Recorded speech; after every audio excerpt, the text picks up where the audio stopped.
the curtain. And the secret garden bloomed and bloomed, and every morning revealed new miracles. In the robin's nest there were eggs, and the robin's mate sat upon them, keeping them warm with her feathery little breast and careful wings. At first she was very nervous, and the robin himself was indignantly watchful.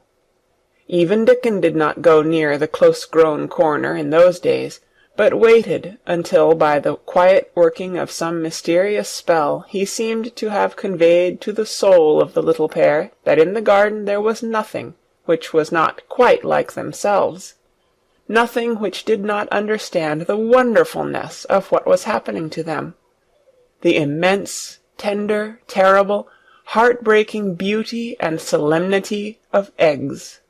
If there had been one person in that garden who had not known, through all his or her innermost being, that if an egg were taken away or hurt, the whole world would whirl round and crash through space and come to an end, if there had been even one who did not feel it and act accordingly, there could have been no happiness, even in that golden springtime air. But they all knew it and felt it, and the robin and his mate knew they knew it. At first the robin watched Mary and Colin with sharp anxiety. For some mysterious reason he knew he need not watch Dickon. The first moment he set his dew-bright black eye on Dickon, he knew he was not a stranger, but a sort of robin without beak or feathers. He could speak robin, which is a quite distinct language, not to be mistaken for any other. To speak robin to a robin is like speaking French to a Frenchman. Dickon always spoke it to the robin himself, so the queer gibberish he used when he spoke to humans did not matter in the least. The robin thought he spoke this gibberish to them because they were not intelligent enough to understand feathered speech. His movements were also robin. They never startled one by being sudden enough to seem dangerous or threatening. Any robin could understand Dickon, so his presence was not even disturbing. But at the outset it seemed necessary to be on guard against the other two. In the first place, the boy creature did not come into the garden on his legs. He was pushed in on a thing with wheels, and the skins of wild animals were thrown over him. That in itself was doubtful. Then, when he began to stand up and move about, he did it in a queer, unaccustomed way, and the others seemed to have to help him. The robin used to secret himself in a bush and watch this anxiously, his head tilted first on one side and then on the other. He thought that the slow movements might mean that he was preparing to pounce, as cats do. When cats are preparing to pounce, they creep over the ground very slowly.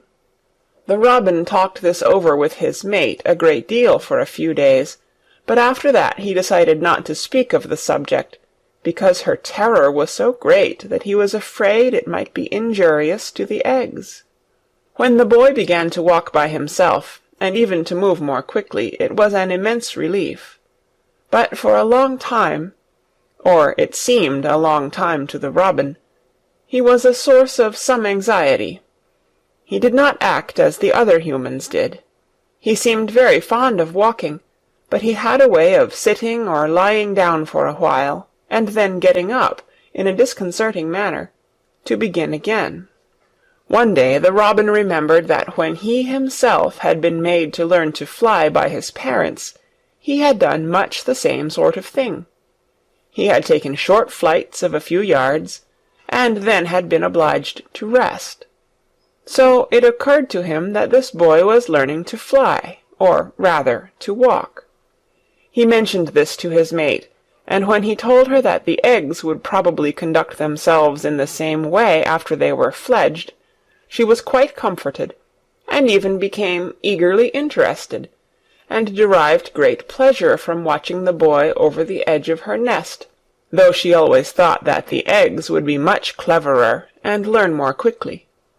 But then she said indulgently that humans were always more clumsy and slow than eggs, and most of them never seemed really to learn to fly at all, You never met them in the air, or on tree-tops. After a while the boy began to move about as the others did, but all three of the children at times did unusual things. They would stand under the trees, and move their arms and legs and heads about in a way which was neither walking, nor running, nor sitting down.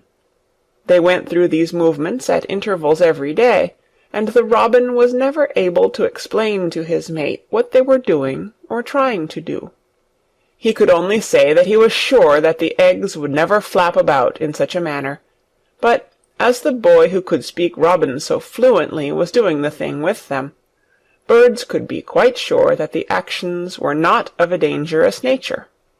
Of course, neither the robin nor his mate had ever heard of the champion wrestler, Bob Hayworth, and his exercises for making the muscles stand out like lumps.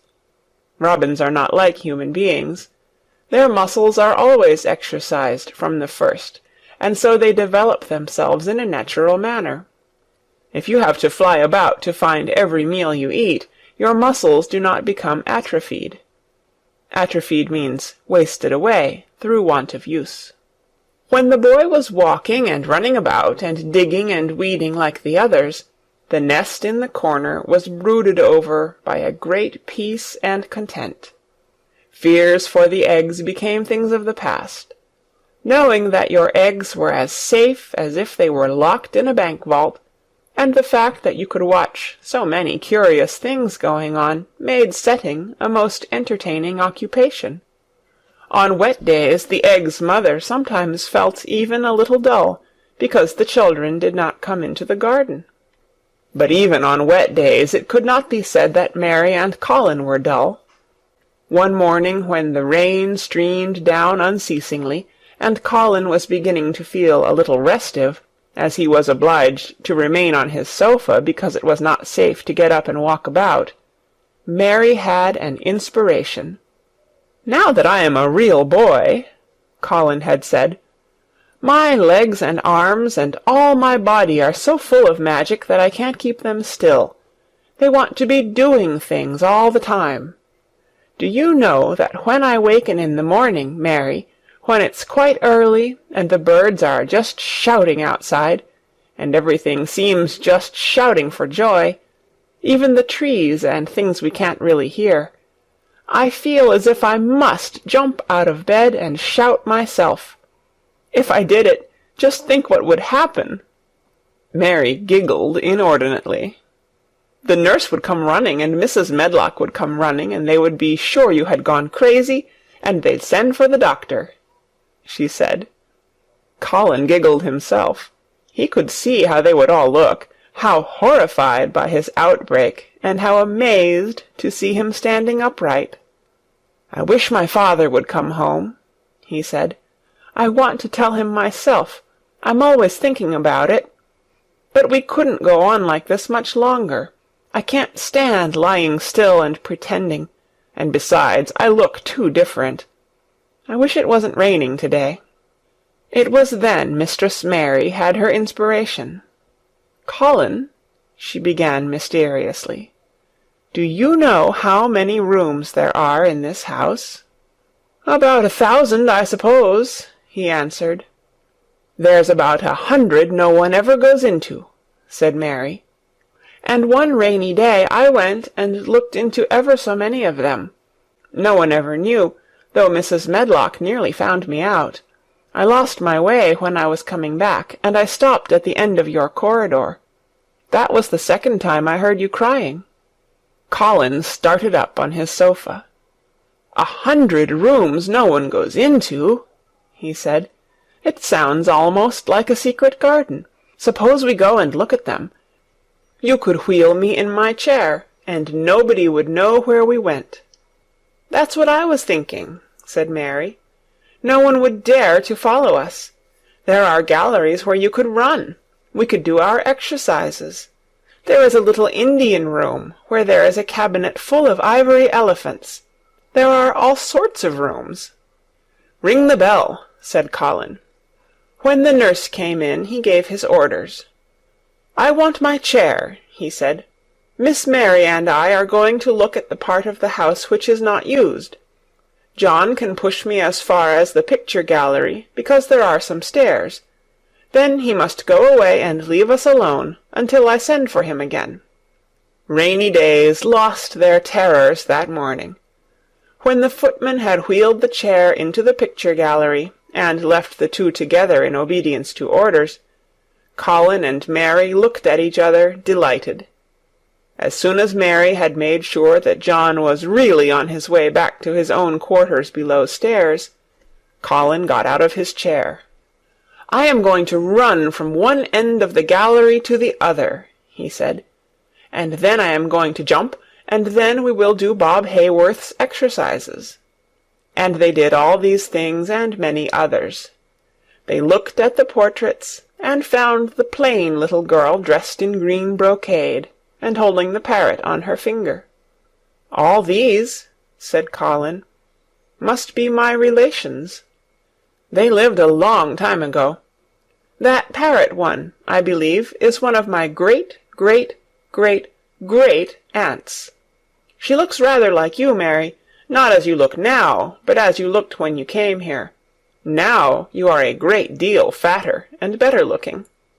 "So are you," said Mary, and they both laughed. They went to the Indian room and amused themselves with the ivory elephants.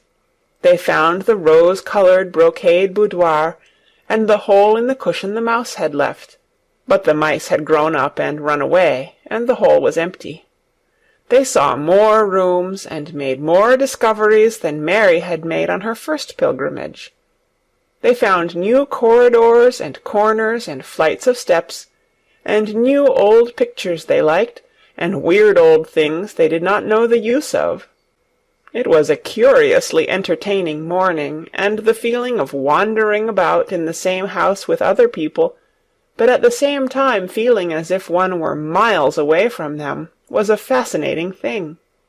"I'm glad we came," Colin said. "I never knew I lived in such a big, queer old place. I like it. We will ramble about every rainy day. We shall always be finding new queer corners and things."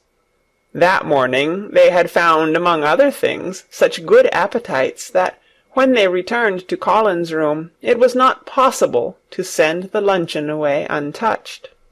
When the nurse carried the tray downstairs, she slapped it down on the kitchen dresser so that Mrs. Loomis, the cook, could see the highly polished dishes and plates.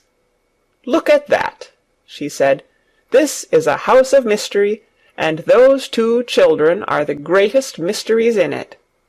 "If they keep that up every day," said the strong young footman John, "there'd be small wonder that he weighs twice as much to-day as he did a month ago. I should have to give up my place in time for fear of doing my muscles an injury." That afternoon Mary noticed that something new had happened in Colin's room. She had noticed it the day before, but had said nothing, because she thought the change might have been made by chance. She said nothing to-day, but she sat and looked fixedly at the picture over the mantel. She could look at it because the curtain had been drawn aside. That was the change she noticed. "I know what you want me to tell you," said Colin, after she had stared a few minutes. "I always know when you want me to tell you something. You are wondering why the curtain is drawn back. I am going to keep it like that." "Why?" asked Mary. "Because it doesn't make me angry any more to see her laughing. I wakened when it was bright moonlight 2 nights ago, and felt as if the magic was filling the room and making everything so splendid that I couldn't lie still. I got up and looked out of the window. The room was quite light, and there was a patch of moonlight on the curtain, and somehow that made me go and pull the cord. She looked right down at me as if she were laughing because she was glad I was standing there. It made me like to look at her. I want to see her laughing like that all the time. I think she must have been a sort of magic person, perhaps." "You are so like her now," said Mary, "that sometimes I think perhaps you are her ghost made into a boy." That idea seemed to impress Colin. He thought it over, and then answered her slowly. If I were her ghost, my father would be fond of me." "Do you want him to be fond of you?" inquired Mary. "I used to hate it because he was not fond of me. If he grew fond of me, I think I should tell him about the magic. It might make him more cheerful." Thank you for watching this video. Please like, share and subscribe to the channel to see the latest videos. Thank you.